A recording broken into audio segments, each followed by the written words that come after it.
Emotions নয়, brain দিয়ে captaincy করেছে মেহেদী হাসান মিরাজ। তারই ধারাবাহিকতায় ওয়েস্ট ইন্ডিজের সাথে 15 বছর পর টেস্ট ম্যাচ জিতলো বাংলাদেশ ক্রিকেট টিম, তাও আবার উইন্ডিজের মাটিতেই।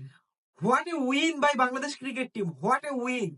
কি দুর্দান্ত পারফরমেন্স দেখালো বাংলাদেশের ব্যাটসম্যানরা, বোলাররা এবং স্পেশালি ফিল্ডাররাও। ব্যাটসম্যানরা তো রান করবেই, বোলাররা উইকেট নিবেই, ইটস নর্মাল থিংস। বাট এই টেস্টে নোটিসেবল ব্যাপার ছিল বাংলাদেশের ফিল্ডাররাও। জাকির আলী অনেকের স্লেজিং থেকে শুরু করে সাদমানের স্লেজিং সবকিছুই নোটিসেবল ছিল এই টেস্টে, এবং মেন্টাল দিক থেকেও বাংলাদেশ খুবই চনমনে ছিল এই টেস্টে। তা বাংলাদেশের ফিল্ডারদের বডি ল্যাঙ্গুয়েজ দেখলেই, বোলারদের বডি ল্যাঙ্গুয়েজ দেখলেই এবং সেকেন্ড ইনিংসে ব্যাটসম্যানদের বডি ল্যাঙ্গুয়েজ দেখলেও বোঝা যায়। কয়েন দ্বিতীয় টেস্টের চতুর্থ দিন শুরুর আগেই বাংলাদেশ 211 রানে লিডে ছিল এবং হাতে ছিল 5টি উইকেট। এতে করেই বাংলাদেশের 80% জিতার চান্স এই টেস্টই নিশ্চিত হয়ে যায়। চতুর্থ দিনের শুরুতেই বাংলাদেশ যখন ব্যাটিং এ নামলো তখন দেখবার মাত্র একটি বিষয় ছিল বাংলাদেশের দুইজন ব্যাটসম্যান জাকির আলী অনিক এবং মুমিনুল হক, তার সাথে সাথে তিনজন ট্যালেন্টের মিলে বাংলাদেশের লিডটিকে কতদূর নিয়ে যেতে পারে। কিন্তু sad part is Zakir Ali অনিককে সঙ্গ দেওয়ার মতো একটি ট্যালেন্টার ইনফ্যাক্ট মুমিনুল হকও ছিল না। মুমিনুল হক এই প্রথম ইনিংসের মতোই 0 রানে আউট হয়ে যায় এবং ট্যালেন্টাররাও কেউ দাঁড়াতেই পারছিল না।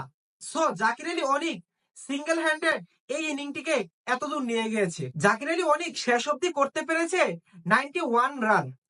তার এই 91 রান কিছু 150 রানের ইনিং থেকেও অনেক বড় কিছু আমার কাছে, বিকজ অফ জাকির আলী অনিক যেই পরিস্থিতিতে ব্যাটিং করতেছিল তার সাথে শুধুমাত্র ট্যালেন্টেড ব্যাটসম্যানরা ছিল এবং সে উইদাউট এনি সাপোর্ট এই 91 রান করে।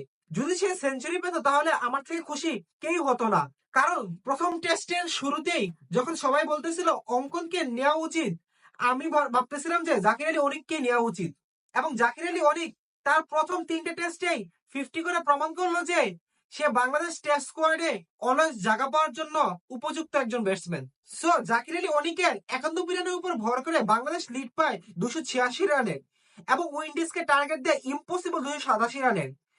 287 রান ইম্পসিবল না, কিন্তু এই মাঠের কনটেক্সট অনুযায়ী এবং এই মাঠের হিস্ট্রি অনুযায়ী 287 রান অনেক বিশাল। কজ এই মাঠে হাইস্ট টার্গেট চেজ হয়েছিল 212 রান, তাও সেটা 2003 সালে।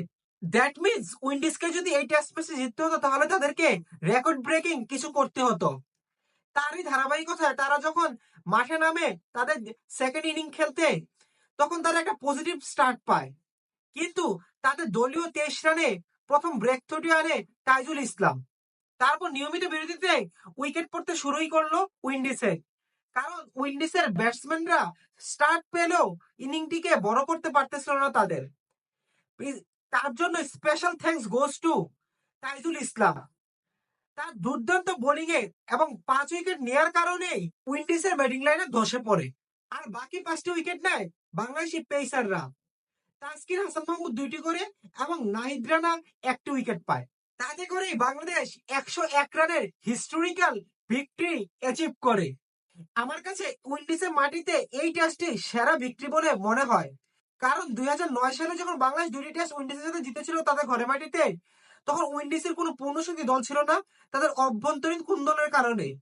কিন্তু এবার উইন্ডিজ তাদের একদম পূর্ণশক্তি দল নিয়ে মাঠে নেমেছে এবং বাংলাদেশ তাদের নিয়মিত ক্যাপ্টেন নাজমুল হাসান শান্ত এবং সিনিয়র ক্যাম্পেইনার মুশফিকুর রহিমকে ছাড়াই এই টেস্টে জিতে নেয়। সো এটি ছিল বাংলাদেশের উইন্ডিজের বিপক্ষে সেরা জয় আমার মতে।